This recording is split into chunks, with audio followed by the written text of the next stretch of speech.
안녕하세요. 오늘은 국토부 하자분쟁조정위원회를 통해서 심사 사건으로 접수하시고 난 이후에 실사 일정이 잡히게 되는데, 그 실사 일정에 대한 정보를 좀 드리고자 이 영상을 좀 준비했습니다. 먼저 저희를 통해서 이제 의뢰하신 건물의 경우에는 국토부 하자분쟁조정위원회 이 홈페이지에 접수가 완료되어 있으십니다. 그래서 이제 그 접수된 내용을 먼저 확인하실 수 있는데요. 사건 번호가 아시는 분들은 여기다가 이제 사건 번호만 넣으셔도 바로 검색이 가능하고요. 또는 이제 로그인을 하셔서 진행을 하셔야 되는데, 위에 보시면은 요 로그인 표시가 있습니다. 로그인을 누르시고 여러 가지 이제 인증 절차가 있는데, 아마 저희를 통해서 진행하신 건물은 요 휴대폰 인증으로 되어 있습니다. 그래서 이제 휴대폰 인증을 누르시고, 자, 그리고 이제 그 통신사에 맞게끔 선택을 하신 다음에요. 이거는 제 걸 한번 시범으로 보여드리도록 하겠습니다.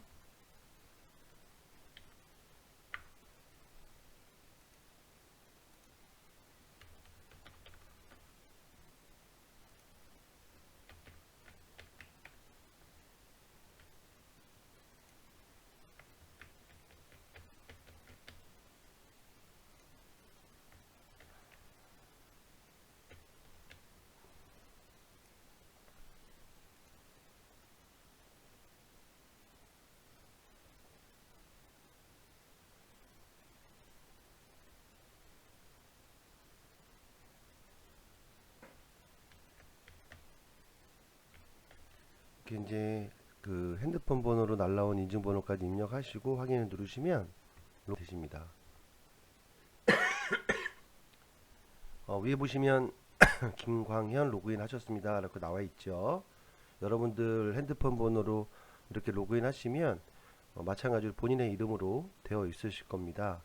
이 상태에서 마이 페이지 로그인 하셨습니다 라는 옆에 마이 페이지를 누르시면요, 내가 이제 접수한 그 사항들이 나와 있습니다. 여기 보시면 나의 사건 조회를 누르셔도 되고요. 저 같은 경우는 예전에 이제 19년도 처음에 이제 제가 처리했던 건인데 이렇게 이제 나와 있습니다. 자, 그래서 이렇게 해서 확인하셔서 내가 어떤 건들 접수되어 있는지 아실 수가 있고요. 만약에 이제 이게 좀 복잡하시다, 내가 접수되어 있는 거를 이걸 보고 하시긴 그러시다라고 하면 저희한테 접수하셨을 때 일이 마무리되고 난 다음에 심사 사건 접수가 완료된 이후에 제가 카톡이나 문자를 통해서 아마 그 내역서를 드렸을 겁니다. 만약 그거를 또 분실하셨을 경우에는 저한테 연락 주셔서 저한테 다시 한번 하자 리스트를 달라고 하시면 저희가 본인 확인 절차 한 다음에, 그리고 이제 카톡이나 문자, 뭐 메일 등으로 이렇게 발송을 다시 해드릴 수 있습니다. 자, 그렇게 해서 이제 일단 내가 어떤 건들이 접수되어 있는지는 명확하게 잘 알고 계셔야 되고, 그리고 리스트를 통해서 어느 위치에 이렇게 있다라는 것들을 좀 기억을 하고 계시고 준비를 하셔야 됩니다. 그 다음에 이제 그 국토부 조사관이 언제 방문하겠다라고 한 날에는 반드시 있으셔야 되는데요. 여기 보시는 바와 같이 이거는 그 심사사건, 여러분들 이 영상을 보시는 분들은 국토부 하자분쟁조정위원회 심사사건으로 접수가 되셨고, 그 다음에 이제 실사가 잡혔다라는 겁니다. 실사가 잡혔다라는 거는 어떤 의미를 가지는 거냐면, 첫 번째로는 국토부 하자분쟁조정위원회 조사관이 담당자가 어떤 위치에 어떤 하자가 있는지를 직접 확인하는 게 첫 번째 사항이고요. 두 번째로는 첫 번째로 3자 대면이 이루어지게 되거든요. 그러니까 시공사 쪽이나 관계자, 그리고 여러분, 그다음에 이제 국토부 조사관, 이렇게 3자 대면이 돼서 이 하자에 대해서 인정하는지 인정하지 않는지에 대한 것도 아마 상대방에게 물어보는 자리가 될 겁니다. 그래서 이제 첫 번째로는 3자 대면이 이루어진다. 그러니까 뭐 긴장하시는 경우들도 가끔씩 있으신데 그러실 필요가 없습니다. 마음 편안하게 내가 어떤 위치에 그 조사관이 어떤 하자, 자, 몇 번 하자 이거는 어딘가요? 라고 물어보시면 어디다 라고만 설명해 주시기만 하면 돼요. 그리고 명백하게 조사관이 봤을 때에도 이게 뭐 하자다 라는 부분들이 보여질 때는 어떤 질문을 하지 않는데, 그렇지 않은 부분에 대해서는 아마 질문을 하는 경우들이 있습니다. 그리고 이제 그러면서 이거는 그냥 취하하시는 건 어때요? 라고 이렇게 말을 하시거나 취하시죠? 라고 한다 하더라도 취하를 한다라고 말씀하시면 안 됩니다. 그리고 또 그 말을 하면서 그러겠다라고 하면 취하 요청서를 그 자리에서 받기도 하는데요. 그거는 안 하시는 게 좋습니다. 왜 안 하면 좋은지는 영상을 통해서 누구나 볼 수 있는 영상이기 때문에 다 말씀드리긴 그렇고, 근데 좀 생각해 보시면 좀 그 이유는 아실 수 있을 거예요. 그래서 저의 경우에는 저희가 처음 접수 준비를 할 때 이미 그런 부분들을 예상한 부분들까지 감안해서 하자 접수를 한 거기 때문에 그냥 그대로 일단 접수해달라, 심사해달라 라고 그냥 하시면 될 것 같습니다. 그러면서 이제 말씀드린 것처럼 하자 위치에 대한 설명을 해주시는데, 뭐 어렵게 생각하지 마시고요. 이거 어디 있나요? 어디에 있는 하자인가요? 라고 하면 직접 가셔서 가이드 해주시고, 그리고 여기다 라고 말씀하시면 됩니다.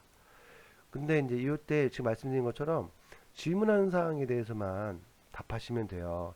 괜히 이제 옆에 있는 시공사 쪽에서 그거는 하자 아니에요, 그건 별거 아니에요, 이렇게 말하는 경우들이 있어요. 근데 그럴 때 하자로 인해서 이제 심리적으로 많이 위축되어 있으시고 또 감정이 상해 있는 분들은 그 자리에서 싸움이 나기도 하거든요. 근데 절대로 싸우시거나 하는 거는 여러분들한테 불리한 행동으로 들어가게 되고, 또 조사관이 그 자리에서 중재를 할 겁니다. 근데 그럴 때 좀 따라 주셔야 돼요.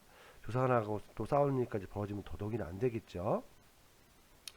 자, 그러면서 그 시공사 측에다가 이 하자는 어떻게 이행할 생각이 있냐 없냐, 뭐 어떻게 할 거냐, 하자 인정하느냐, 이런 얘기들을 합니다.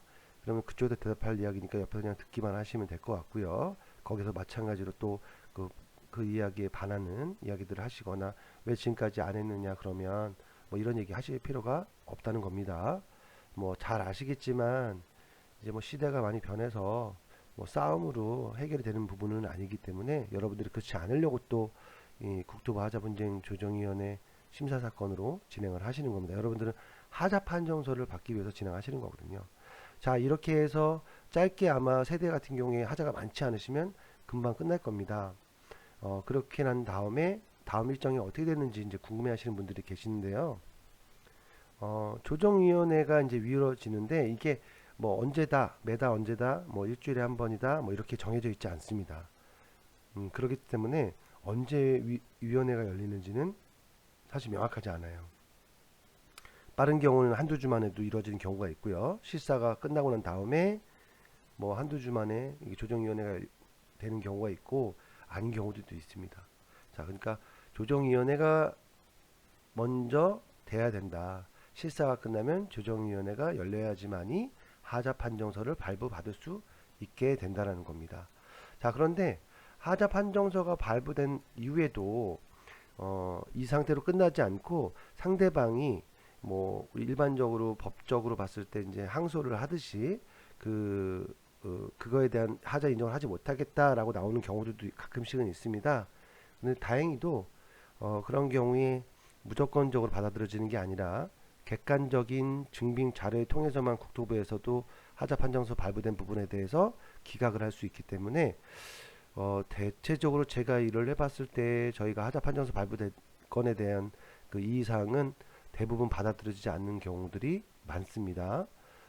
그렇지만 예외적으로 아닌 경우도 있습니다. 근데 그런 경우는 아까 말씀드린 것처럼 객관적인 증빙 자료, 그러니까 이제 관련되어 있는 전문가의 답변서, 근데 그 답변서도 말만 답변이 되는 게 아니라 논리 정연해야 되는 거고, 이해가 될 만한 사항들이 있어야지만이 가능한 거기 때문에 그런 경우는 거의 없습니다. 왜냐하면 국토부 이 조정위원회에서도 그 관계자분들이 이미 전문가분들이 하자 판정을 내린 거기 때문에 그걸 뒤엎는 경우는 되게 드물다라고 이렇게 보시면 될 것 같습니다. 그러니까 그런 건 걱정 안 하셔도 될 것 같고요. 일반적으로. 그리고 이제 하자 판정서가 발부가 되면 발부가 된 날로부터 60일 이내에 이제 하자 이행이 이루어져야 하는데, 그러면 60일이면 두 달이나 되네. 그래서 뭐 이거 힘든 거 아니야? 너무 오래 시간을 주는 거 아닐까? 이렇게 생각하시는 분들이 계세요. 그렇지 않습니다. 왜냐하면 60일이면 여러분들하고 하자 협의도 해야 되고, 어떻게 하자 보수를 해야 될지, 어떤 방법을 해야 될지도 여러분들하고 충분히 논의를 하실 수 있고, 여러분들이 요청하시면 그런 기간까지 포함한다라고 했을 때, 시공이 완료돼서 60일 이내에 완료가 돼서 요 국토부 하자 분쟁 따라는 하자 보수 결과를 또 등록을 해야 됩니다. 그래서 그런 기간까지 포함하면 사실은 되게 더딜 수밖에 없습니다. 자, 그런데 초반부터 이제 이걸 정확하게 잘 이행해 주려고 하는 업체인 경우에는, 그런 경우에는 이 하자 판정서가 발부되자마자 교섭이 들어올 겁니다.